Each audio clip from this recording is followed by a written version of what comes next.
प्रिय हिंदी मित्रों, नमस्कार।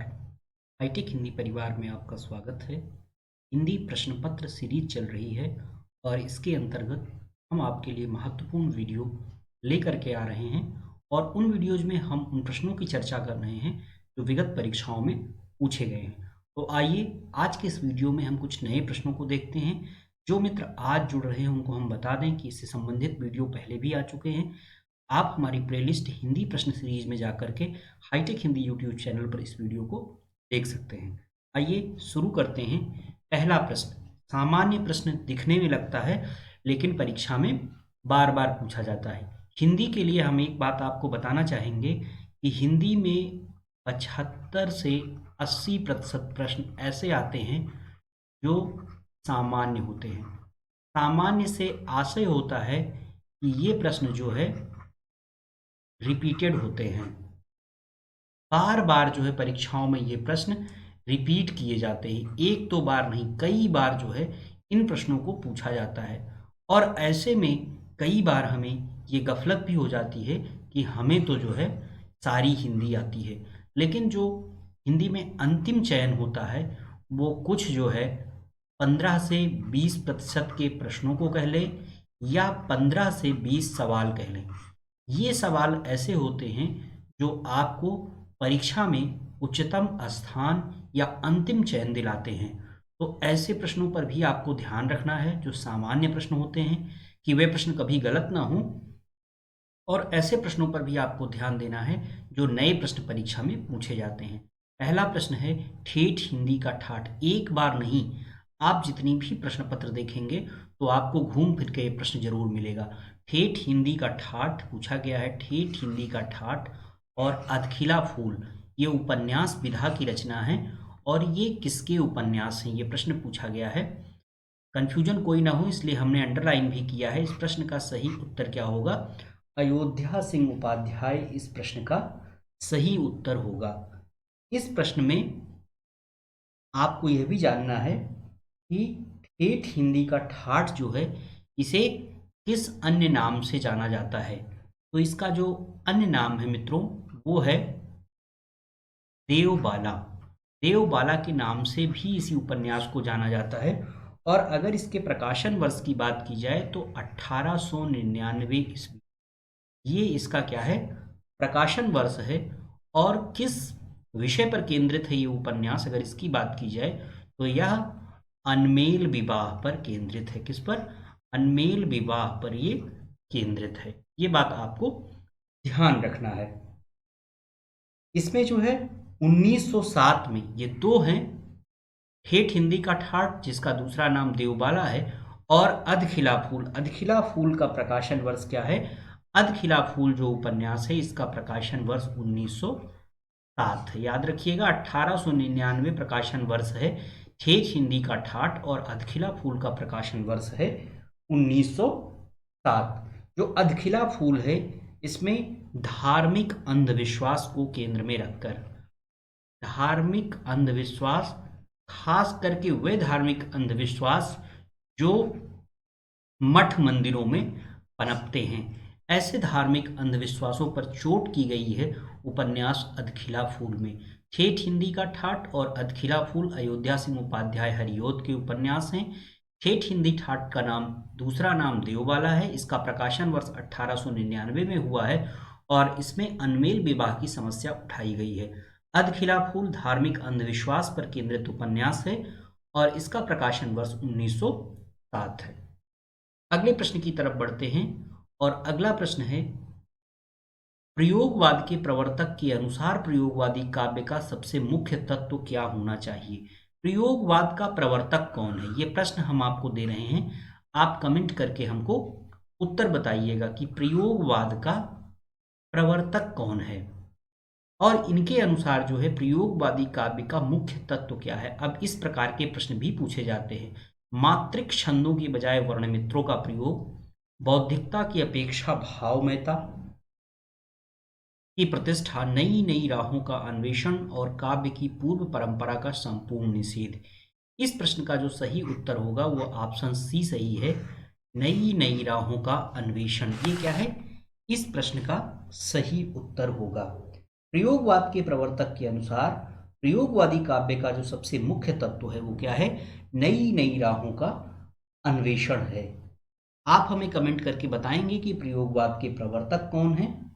हम आपको बताते हैं कि तार सप्तक की जो परंपरा शुरू हुई है वो प्रयोगवाद के साथ ही शुरू हुई है, और इसमें तार सप्तक की भूमिका में प्रयोगवाद के प्रवर्तक कवि ने क्या लिखा है कि यह सातों कवि किसी एक स्कूल के नहीं हैं, वे राही नहीं अपितु राहों के अन्वेषी हैं। इसलिए ऑप्शन सी आपका इस प्रश्न में सही होगा, नई नई राहों का अन्वेषण। जी हाँ, प्रथम तार के कवि भये नेमी मुक्तिदास, गिरिजा भूषण माचवे अग्गे राम विलास। इस प्रकार की महत्वपूर्ण ट्रिक और तार सप्तक पर जितने भी प्रश्न बन सकते हैं आप जरूर देखिएगा। जो हमारे नए मित्र जुड़े हैं उनकी जानकारी के लिए हम बता दें कि हाईटेक हिंदी जो आपका यूट्यूब चैनल है, इस पर जो है हमने तार सप्तक से रिलेटेड वीडियो बनाया है, बहुत देखा गया है, बहुत महत्वपूर्ण वीडियो है। इसमें हमने तमाम सारे ट्रिक बताए हैं। सभी सात के सातों कवि और चारों तार सप्तक के कवियों के जन्म स्थान, मृत्यु स्थान, जन्म तिथियां और मृत्यु तिथि बनाई है, उनकी महत्वपूर्ण काव्य कृतियों की चर्चा की है, तो आप इसको जरूर देखें। अगला प्रश्न है, प्रभा नामक पत्रिका का संपादन किसने किया? प्रश्न पूछा गया है प्रभा नामक पत्रिका। पत्र पत्रिकाओं से प्रश्न बहुत पूछे जाते हैं। हिंदी की पहली पत्रिका क्या है? हिंदी का पहला पत्र क्या है? आप सबको पता है, नाम है उद्दंत मार्तंड। ये जो है हिंदी का पहला समाचार पत्र है। आप हमें कमेंट करके बताएंगे हिंदी का पहला दैनिक समाचार पत्र और उसको किसने निकाला था। उद्दंत मार्तंड को जो है किसने निकाला था, ये भी आप कमेंट करेंगे। और मजे की बात, एक सवाल और जो आप गलत कर सकते हैं, उत्तंद मार्तंड कहाँ से निकलता था? पत्र पत्रिकाओं पर भी हमारा वीडियो है, उसे आप देख सकते हैं। प्रभा नामक पत्रिका का संपादन किसने किया? और ऑप्शन में हरिवंश राय बच्चन, सुदामा पांडे धूमिल, बालकृष्ण शर्मा नवीन और प्रभाकर माचवी हैं। इसका सही उत्तर ऑप्शन सी होगा, बालकृष्ण शर्मा नवीन। बालकृष्ण शर्मा नवीन ने जो है प्रभा नाम की पत्रिका का संपादन किया था। सन 1913 में कालूराम गंगरोट ने खंडवा ये एमपी में पड़ता है। प्रभा जो है ये मासिक पत्र था। कैसा पत्र था? मंथली था, ये मासिक पत्र था जो है, और इसका संपादन प्रारंभ किया था। बाद में इस पत्र को किसने, इसके साथ प्रमुख जो नाम जुड़े थे उनमें बालकृष्ण शर्मा नवीन और एक महत्वपूर्ण नाम और जुड़ा था, और वो नाम है माखनलाल चतुर्वेदी का। याद रखिएगा, माखनलाल चतुर्वेदी का संबंध भी किससे है? प्रभा नाम की पत्रिका का है। और संस्थापक संपादक इसके कौन थे? कालूराम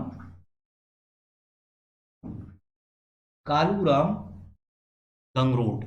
याद रखिएगा, कालूराम गंगरोट इसके आरंभिक या जो है संस्थापक संपादक थे। उसके बाद जो है इसमें माखनलाल चतुर्वेदी और बालकृष्ण शर्मा भी इसके संपादक रहे हैं, प्रभा नाम की पत्रिका। अगला प्रश्न, इनमें से कौन सा एक कवि नई कविता से संबंध नहीं रखता है? नई कविता से संबंध नहीं रखने वाला, ध्यान दीजिएगा, नहीं रखने वाला पूछा है। तो कई बार क्या होता है, इनमें से कौन सा कवि नई कविता से संबंध रखता है, हम ऐसा इसको पढ़ जाते हैं प्रश्न को और फिर गलत कर देते हैं। संबंध नहीं रखता है कुंवर नारायण, नेमीचंद जैन, अजीत कुमार और दुष्यंत कुमार, ये नाम दिए हुए हैं। तो इस प्रश्न का सही उत्तर क्या होगा? इस प्रश्न का सही उत्तर होगा नेमीचंद जैन। नेमीचंद जैन जो हैं ये नई कविता से संबंध नहीं रखते हैं। नेमीचंद जैन का संबंध किससे है? नेमीचंद जैन का संबंध जो है वो तार सप्तक से है। हमने आपको बताया तार सप्तक कितने संपादित हुए थे। कुल तार सप्तकों की संख्या 4 है। संपादन इनका किसने किया था? अग्गे ने किया था।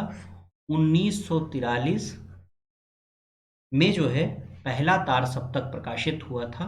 1943, 1951, 1951 में दूसरा सप्तक, 1959 में तीसरा सप्तक और 1979 में चौथा सप्तक प्रकाशित हुआ था। जो पहला सप्तक है इसमें पहला नाम ना जुड़ करके सिर्फ इसे तार सप्तक बोलते हैं। याद रखिएगा, सिर्फ इसे तार सप्तक कहा जाता है, जबकि 1951 में दूसरा सप्तक और 1959 में तीसरा सप्तक और 1979 में चौथा सप्तक प्रकाशित हुआ था। कुंवर नारायण, अजीत कुमार और दुष्यंत कुमार, ये जो सारे नाम आपको दिखाई पड़ रहे हैं, इन सभी का संबंध किससे है? नई कविता से है। और नई कविता का दौर जो है ये प्रयोगवाद के तुरंत बाद का दौर है।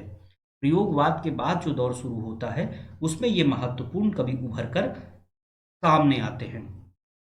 अगले प्रश्न की तरफ बढ़ते हैं।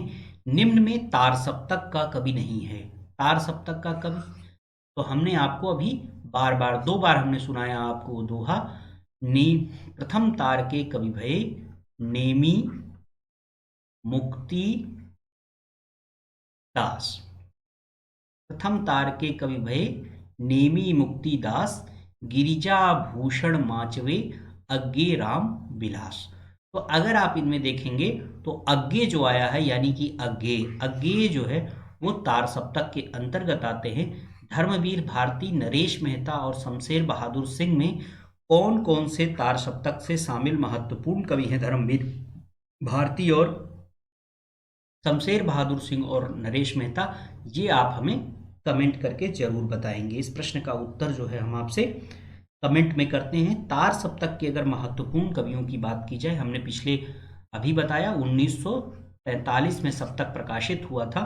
और कौन कौन से महत्वपूर्ण कवि हैं? तो इसमें गजानन माधव मुक्तिबोध हैं, नेमीचंद जैन हैं, भारत भूषण अग्रवाल हैं, प्रभाकर माचवे, गिरिजा कुमार माथुर, डॉक्टर रामविलास शर्मा और अज्ञे जी का नाम लिया जाता है।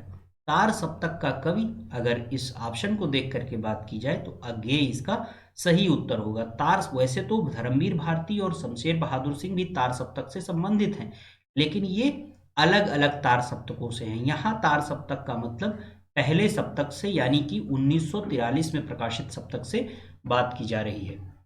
अगला प्रश्न है, पंत को उनकी कृति पर ज्ञानपीठ मिला। पंत को उनकी किस कृति पर ज्ञानपीठ मिला है? पंत को ज्ञानपीठ पुरस्कार मिला है और ये प्रश्न पूछा गया है, तो इसका सही उत्तर होगा चिदंबरा। चिदंबरा पर जो है पंत जी को ज्ञानपीठ पुरस्कार मिला है। आप सबको पता है छायावाद की जो चतुष्टय है उनमें जो है एक महत्वपूर्ण कवि के रूप में समादृत है। छायावाद के कवियों का क्रम पूछा जाता है, आप जरूर याद रखिएगा। छायावाद में जो सबसे पहले कवि आते हैं उनका नाम क्या है? प्रसाद, निराला, पंत और महादेवी। इसको आप इसी रूप में हमेशा हमेशा के लिए याद करिए, पढ़िए। अक्सर हम क्या याद करते हैं? प्रसाद, पंत, निराला और महादेवी, और फिर ये प्रश्न गलत होता है। प्रसाद, निराला, पंत और महादेवी ये इनके जन्म क्रम है। इस क्रम में आप इनको याद करिए, परीक्षा में ये प्रश्न पूछ लिया जाता है। ठीक वैसे ही जैसे कबीर, तुलसी, सूर और बिहारी या रसखान के बारे में पूछा जाता है।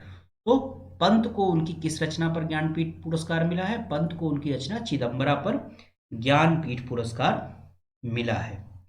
अरविंद दर्शन से प्रभावित हैं पंत, याद रखिएगा, अरविंद दर्शन।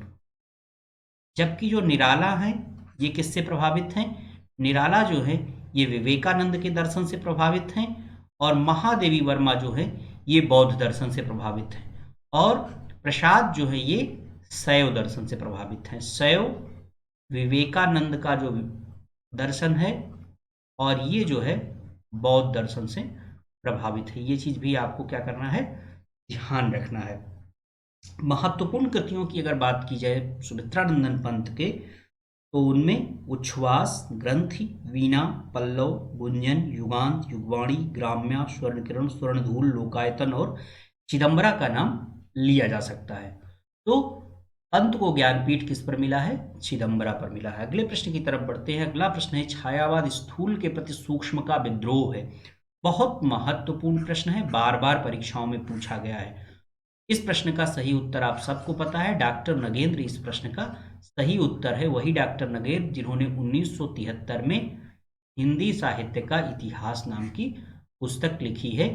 इनका महत्वपूर्ण काम नगेंद्र का रीतिकाल पर है। नाटकों पर भी इन्होंने काम किया है डॉक्टर नगेंद्र ने, और पाश्चात्य काव्य शास्त्र की परंपरा में भी इन्होंने महत्वपूर्ण रूप से काम किया है। दिल्ली विश्वविद्यालय से डॉक्टर नगेंद्र का संबंध था। डॉक्टर नगेंद्र पर हाईटेक हिंदी ने वीडियो बनाया है। आचार्य रामचंद्र शुक्ल ने छायावाद के संबंध में क्या कहा है? दो विशिष्ट पद्धतियों के रूप में छायावाद को देखने का प्रयास किया है, एक शैली के रूप में और दूसरा जो है रामविलास शर्मा जो है ये क्या है, इन्होंने जो है इसका जस्ट अपोजिट कहा है। क्या इसका जस्ट अपोजिट कहा है? किसने? रामविलास शर्मा ने। रामविलास शर्मा ने क्या कहा? छायावाद स्थूल के प्रति सूक्ष्म का विद्रोह ही नहीं है, वरन थोथी नैतिकता, रूढ़िवाद और सामंती साम्राज्यवादी बंधनों के प्रति विद्रोह रहा है। ये कथन किसका है छायावाद के संदर्भ में? यह कथन रामविलास शर्मा का है। जबकि आचार्य रामचंद्र शुक्ल का महत्वपूर्ण कथन क्या है छायावाद को लेकर? छायावाद का प्रयोग दो अर्थों में समझना चाहिए। कौन कौन सा? एक तो शैली विशेष और दूसरा रहस्यवाद। ये शैली विशेष और रहस्यवाद के संदर्भ में किसने बात की थी? आचार्य रामचंद्र शुक्ल ने बात की थी। डॉक्टर रामकुमार वर्मा ने क्या कहा? डॉक्टर रामकुमार वर्मा ने कहा है कि परमात्मा की छाया आत्मा में, आत्मा की छाया परमात्मा में पड़ने लगती है, तब किसकी सृष्टि होती है? छायावाद की सृष्टि होती है। आत्मा परमात्मा, आप इसको कैसे याद करोगे? इसको इस प्रकार याद करना कि हम बार बार कहते हैं आपको की वर्ड्स पकड़ना है। क्या? किसी भी कथन को याद करने के लिए की वर्ड्स पकड़ना है। स्थूल और सूक्ष्म, ऐसे आप लिख भी सकते हो, स्थूल और सूक्ष्म। आगे आप लिख दो डॉक्टर नगेंद्र। स्थूल और सूक्ष्म के प्रति विद्रोह नहीं, वरन पोथी नैतिकता प्लस रूढ़िवाद और प्लस सामंती साम्राज्यवाद। आगे आप लिख सकते हो रामविलास। इसके बाद आपको पता है, इसको बहुत बार आपने याद किया है, शैली प्लस रहस्यवाद,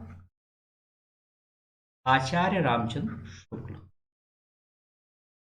और आप याद करो आत्मा प्लस परमात्मा, और आगे आप याद करो डॉक्टर रामकुमार वर्मा। इस प्रकार जब आप इसको याद करेंगे तो ये प्रश्न कभी गलत नहीं होंगे, कभी कंफ्यूजन क्रिएट नहीं करेंगे और फटाफट आपको याद होते जाएंगे। अगले प्रश्न की तरफ बढ़ते हैं। भारत भारती का प्रकाशन वर्ष क्या है? सामान्य प्रश्न है लेकिन फिर भी महत्वपूर्ण है। इस प्रश्न को हमने आपको इसलिए दिया है कि आपको पता होना चाहिए कि जो हिंदी की महत्वपूर्ण रचनाएं हैं उनके प्रकाशन वर्ष पूछे जाते हैं। जैसे भारत भारती, तो फिर आपसे पूछा जाएगा कामायनी का प्रकाशन वर्ष 1936, राम की शक्ति पूजा का प्रकाशन वर्ष। इसके अलावा आपसे प्रकाशन वर्ष जो है अन्य महत्वपूर्ण रचनाओं, फिर गोदान हो, अंधेरे में हो, ब्रह्म राक्षस हो, ऐसी जो भी महत्वपूर्ण रचनाएं हैं महत्वपूर्ण कवि और साहित्यकारों की, उनके प्रकाशन वर्ष आपको अलग से नोट करना है और अलग से याद करना है। इस पर हम जो है आपके लिए वीडियो लाने का प्रयास करेंगे। तो ये बात हमको ध्यान रखना है। भारत भारती का प्रकाशन वर्ष अगर बात की जाए तो क्या है? 1912। अब जैसे 1915 यहां दिख रहा है, 1915 किसका प्रकाशन वर्ष है? अगर हम इसको देखें तो ये उसने कहा था कहानी है जो माइल स्टोन है। माइल स्टोन है कहानी की परंपरा में। उसने कहा था चंद्रधर शर्मा गुलेरी की कहानी जो सरस्वती पत्रिका में छपी थी, इसका प्रकाशन वर्ष क्या है? 1915 है। तो इस प्रकार हमको चीजों को याद करना है। अगले प्रश्न की तरफ बढ़ते हैं। किसकी मान्यता है कि औदात्य अभिव्यक्ति की उच्चता और उत्कृष्टता का नाम है? उच्चता, उत्कृष्टता और औदात्य, तीन शब्द पकड़िए। यहां देखिए क्या लिखा है, औदात्य, उच्चता और उत्कृष्टता।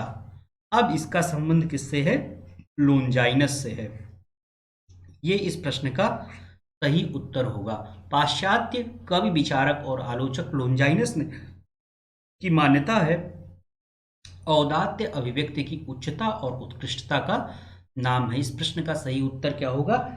इस प्रश्न का सही उत्तर होगा लोनजाइनस। अगले प्रश्न की तरफ बढ़ते हैं। और अगला प्रश्न है प्रिंसिपल ऑफ लिटरेरी क्रिटिसिज्म। क्या पूछा गया है? प्रिंसिपल ऑफ लिटरेरी क्रिटिसिज्म किसकी पुस्तक है? पाश्चात्य जो भी आपको कवि आलोचक हैं उनकी महत्वपूर्ण रचनाओं को जरूर याद रखना है, क्योंकि आपसे प्रश्न यहीं से पूछे जाते हैं। प्रिंसिपल ऑफ लिटरेरी क्रिटिसिज्म ये जो है महत्वपूर्ण कृति किसकी है, ये आपको बताना है। तो इस प्रश्न का सही उत्तर क्या होगा? इस प्रश्न का सही उत्तर ऑप्शन ए रिचर्ड्स होगा। रिचर्ड्स की अन्य महत्वपूर्ण रचनाओं की अगर बात की जाए, experiments in multiple definition, basic rules of reason, Coleridge of imagination, the philosophy of rhetoric, ये सभी जो है इंटरप्रिटेशन इन टीचिंग, ये सभी महत्वपूर्ण कृतियां किसकी हैं? रिचर्ड्स की हैं। प्रिंसिपल ऑफ लिटरेरी क्रिटिसिज्म तो बहुत पूछा जाता है और ये किसकी कृति है?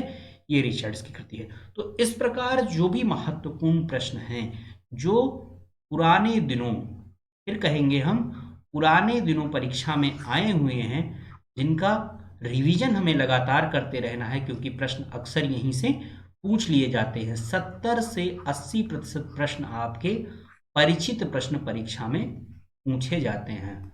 तो जो भी लोग इन प्रश्नों की तैयारी करेंगे, निसंदेह उनके लिए काम क्या होगा? आसान होगा। अगले वीडियो में कुछ नए प्रश्नों के साथ हम पुनः मिलते हैं। हम उम्मीद करते हैं कि आप इस वीडियो को ध्यान से देखेंगे। जो भी प्रश्न पूछे गए हैं उन प्रश्नों के उत्तर आप कमेंट पे लिख करके जरूर देंगे, वीडियो को लाइक करेंगे, अपने दोस्तों के बीच शेयर करेंगे। मिलते हैं हम अगले वीडियो में, तब तक के लिए धन्यवाद।